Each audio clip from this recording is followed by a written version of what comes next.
नमस्कार विद्यार्थी मित्रांनो, तुमचं स्वागत आहे आपल्या बी द बेस्ट या यूट्यूब चॅनलवर. आज आपण क्लास 6 सब्जेक्ट इंग्लिश यामधील 4.5 अ बुक रिव्ह्यू म्हणजेच जॉर्ज सिक्रेट की इन द युनिवर्स या लेसनचे सॉल्व्ड क्वेश्चन आन्सर्स बघणार आहोत. आपण व्हिडिओमध्ये बघितलेले आहे की जॉर्जची ॲडव्हेंचर स्टोरी कशी होती आणि त्यामध्ये त्यांनी कोणकोणते प्रयत्न केले हे सगळं आपण व्हिडिओमध्ये बघितलेलं आहे एक बुक रिव्ह्यू म्हणून. आता आपण सॉल्व्ड क्वेश्चनकडे जाणार आहोत. पण त्याआधी तुम्ही माझ्या व्हिडिओला लाईक, शेअर आणि सबस्क्राईब केलं नसेल तर ते जरूर करा, जेणेकरून नवीन येणारे अपडेट्स तुम्हाला मिळत राहतील. तर चला लेसनच्या पॉइंटर्सकडे वळूया. आपला फर्स्ट क्वेश्चन आहे, आन्सर द फॉलोइंग क्वेश्चन्स. म्हणजेच आपल्याला खालील प्रश्नांची उत्तरं द्यायची आहेत. फर्स्ट आहे, what do George parents do to save the planet? म्हणजे पृथ्वीला वाचवण्यासाठी जॉर्जच्या पॅरेंट्सने यांनी काय काय केलं? तर आन्सर आहे, George parents are committed to the cause of saving the planet. म्हणजे त्यांनी आपले पूर्ण आयुष्य वाहून दिलं होतं की या प्लॅनेटला सेव्ह करण्यासाठी. देन सेकंड क्वेश्चन आहे, what planet do we live on? आपण कोणत्या ग्रहावर राहतो? वी लिव्ह ऑन प्लॅनेट अर्थ. आपण कुठे राहतो? अर्थवर राहतो. देन सी क्वेश्चन आहे, does George agree with his parents? Right what he thinks? म्हणजे जॉर्ज आपल्या आईवडिलांच्या विचारांशी सहमत होता का आणि त्यांनी तो काय विचार करत होता? No, George does not agree with his parents. म्हणजे त्याला त्यांचे विचार आवडत नव्हते. He thinks that neither the TV nor the computer is a bad thing. त्याला असं नेहमीच वाटायचं की टीव्ही किंवा कॉम्प्युटर हे काही बॅड थिंग्स आहेत म्हणून. Then question number D, who is George friend and neighbour? जॉर्जची फ्रेंड कोण होते? George friend and neighbour is Annie. कोण होती ती? ॲनी होती. And who is Eric? What does he do? Eric कोण होता आणि ते काय करत होते? तर इरिक हे ब्रिलियंट सायंटिस्ट होते and he always answer all the George questions. आणि ते नेहमी जॉर्जच्या क्वेश्चन्सचे आन्सर्स द्यायचे. देन लास्ट क्वेश्चन आहे लास्ट सेकंड क्वेश्चन आहे, what can Cosmos do? Cosmos कोणतं काय काय करू शकत होता? Cosmos can open windows on the universe and take you to any planet. म्हणजे कुठल्याही ग्रहावर तो आपल्याला नेऊ शकत होता. Then star, comet and even a black hole and bring you back from there. आणि आपल्याला तिथे नेऊ शकत होता आणि तिथून परत सुद्धा आणू शकत होता. देन लास्ट क्वेश्चन आहे, what does the nasty scientist want? म्हणजे त्या उपद्रवी किंवा वाईट विचारांच्या सायंटिस्टला काय पाहिजे होतं? The nasty scientist wants to use science for his own selfish motive. म्हणजे स्वतःच्या स्वार्थासाठी त्यांना सायन्सचा यूज करायचा होता. देन सेकंड क्वेश्चन आहे, name the following with the help of the passage. पॅसेजच्या सहाय्याने आपल्याला खालील गोष्टींची नावे लिहायची आहे. The book that is reviewed. म्हणजे कोणतं बुक रिव्ह्यू केलं होतं आपण? तर त्याचं नाव आहे George secret key to the universe. Then the author of the book. याची बुकचे लेखक कोण आहेत? लुसी हॉकिन्स ह्या आहेत. Then third, the person who has present the information in the book.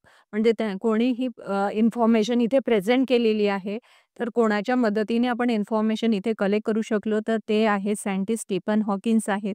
आणि फोर्थ क्वेश्चन आहे, the person who has drawn picture for the book. या बुकसाठी कोणी पिक्चर्स ड्रॉ केले आहेत? तर ते आहेत Gary Parson. Then question number third आहे, रीड द फॉलोइंग. खालील आपल्याला वर्ड्स रीड करायचे आहेत. ते आहेत expected, unexpected, unexpectedly. Then fortunate, unfortunate, then unfortunately. Able, ability, disability, disabilities. Then question number 4 आहे, what are the various things we find in the universe? List them from the passage. आता कोणत्या गोष्टी ह्या युनिवर्सकडून आपल्याला मिळतात आणि त्याची लिस्ट आपल्याला करायची आहे. तर we find planets, stars, comets and black holes in the universe. या सगळ्या गोष्टी आपल्याला प्लॅनेटपासून मिळतात. देन आपला 5th नंबरचा क्वेश्चन आहे, write and informal letter from George to his parents. म्हणजे आपल्याला लेटर लिहायचं आहे आणि टाईप आहे इन्फॉर्मल. इन्फॉर्मल लेटर हे आपण आपल्या रिलेटिव्सला आणि फ्रेंड्सला लिहित असतो. तर आपल्या इथे जॉर्ज आपल्या पॅरेंट्सना हे लेटर लिहितो आहे. And in the letter George tell his parents what he thinks, आणि या लेटरमध्ये जॉर्ज आपल्या पॅरेंट्सबद्दल काय विचार करतो ते इथे लिहायचं आहे. तर इथे खाली एक पॅटर्न दिलेला आहे. डेट लिहिली आपण 21 डिसेंबर 2022 और 25 आपल्याला जी लिहायची आहे ती डेट आपण इथे लिहितो. Then dear dad and mom, आता आपण तो लिहितो आहे, तर म्हणून आपण इथे डिअर हा वर्ड यूज केलेला आहे. अदर आपल्याला फॉर्मल लेटर लिहायचं असतं तर आपण इथे रिस्पेक्टेड मॅम किंवा सर लिहिलेलं असतं, पण आपण इथे इनफॉर्मल लेटर लिहितो आहे म्हणून आपण इथे डिअर लिहिलं. आता लेटर असं आहे, I have received your letter, मला तुमचं लेटर मिळालं. Are you angry with me, तुम्हाला राग येतोय का माझा? You express your views about science and technology, तुम्ही तुमचं मत सांगितलं कशाबद्दल? सायन्स आणि टेक्नॉलॉजीबद्दल. You feel that modern invention in these fields cause a lot of damage on the earth, but I reacted angrily. तुम्ही मला समजून सांगितलं, की जे हे इन्व्हेन्शन्स आहेत, त्याच्यामुळे आपण अर्थला डॅमेज करतो आहे आणि मी त्याच्यावर रागाने रिॲक्ट केलं. Sorry dad and mom, I do not agree with your views. मला माफ करा, मी तुमच्या विचारांशी सहमत नाही आहे. Instead of causing damage to the earth, I believe that is possible to save earth using the computers, TV, the internet and other modern invention. म्हणजे मला असं वाटतं, की हे आजकाल कॉम्प्युटर झालं, टीव्ही, इंटरनेट, हे जे मॉडर्न इन्व्हेन्शन्स आहेत, त्यामुळे आपण अर्थला सेव्ह करू शकतो. But you are thinking other but you are thinking otherwise, पण तुमचे वेगळेच विचार आहेत. Most of the people have realise the advantage of science and technology. प्रत्येक पुष्कळशा लोकांना यांचे ॲडव्हान्टेज म्हणजे चांगले गुण सायन्स आणि टेक्नॉलॉजीचे आपल्याला कळले आहेत. You may not be knowing how I suffer and jeering and ridicule from my friends. तुम्हाला माहिती नाही की माझी फ्रेंड्स मला कसे चिडवतात, माझी कशी टिंगलटवाळी करतात. Apart from that I feel sorry Wien people retort about your views. हे मला ते चिडवत असले तरी मला या गोष्टीचं वाईट वाटतं की लोक तुमच्या विचारांबद्दल सहमत नाही आहे. Father, I hope both you will rethink about your recent views.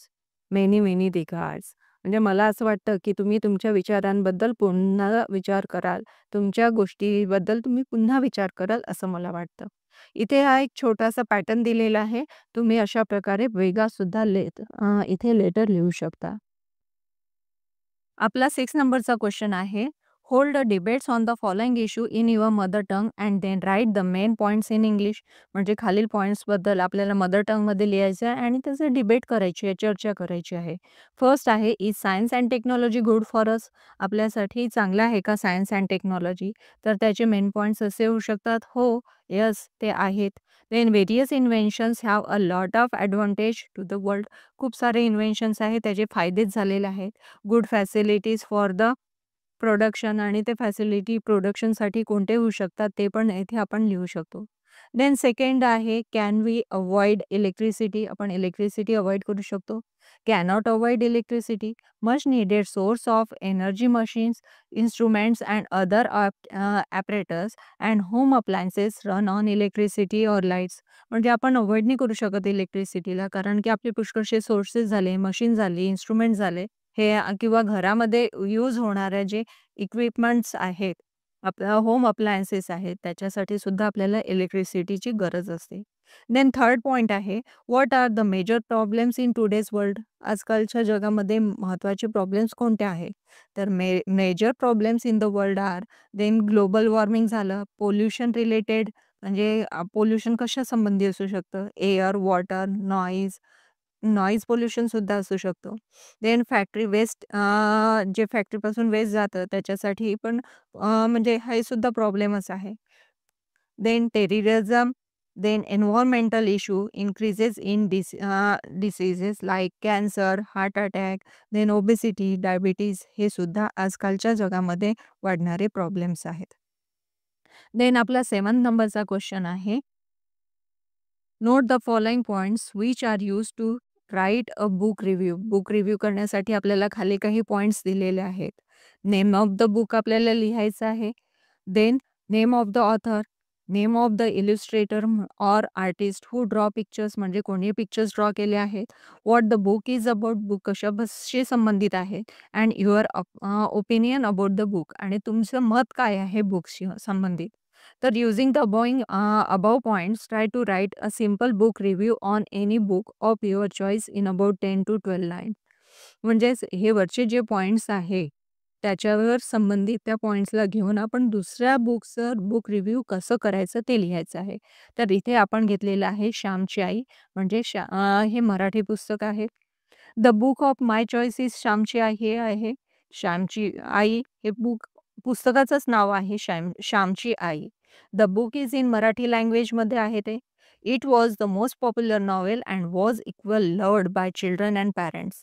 म्हणजे हे लहान मुलांना तसंच मोठ्यांना सुद्धा आवडीचं असं पुस्तक आहे. हे नॉव्हेल आहे. आणि याचे ऑथर कोण आहे? साने गुरुजी आहे. The modern saint of Maharashtra. ठीक आहे. आणि it is a story of a child and his mother. लहान मुलाची आणि त्याच्या आईची ही स्टोरी आहे. The bond of love between Shyam and his mother is incomparable. म्हणजे त्यांच्यामध्ये जे बॉन्डिंग होतं श्याम आणि त्याच्या आईमधलं, त्याच्यामध्ये कोणत्याही प्रकारची कंपॅरिझन आपण करू शकत नाही. Mother teaches Shyam to preserve great moral values of our culture even during the bad days. म्हणजेच जे बॅड डेज होते, वाईट दिवसामध्ये पण सुद्धा आपण कशाप्रकारे चांगले हॅबिट्स कल्टिवेट केले पाहिजे हे त्याची आई त्याला शिकवत असते. Simple, emotional incidents are used by the author in very touching language to show mother's love and upbringing of Shyam. म्हणजे त्यांनी जे आपले बुक लिहिलं त्याच्यामध्ये जे अशा छोट्या-छोट्या घटना आहे, की ज्या आपल्या हृदयाला स्पर्श करून जातात. आणि अ movie based on the book received the राष्ट्रपती अवॉर्ड. या बुकवर आधारित एक फिल्मसुद्धा केली गेली आहे, एक मूव्ही आणि त्याला राष्ट्रपती अवॉर्डसुद्धा मिळालेला आहे. Everybody must read this book आणि प्रत्येकाने हे बुक रीड केलंच पाहिजे. इथे आपली या लेसनची ॲक्टिव्हिटी कंप्लीट झालेली आहे. इथे काही तुम्हाला डिफिकल्टीज असेल तर तुम्ही मला कमेंटमध्ये जरूर कळवा. Thank you.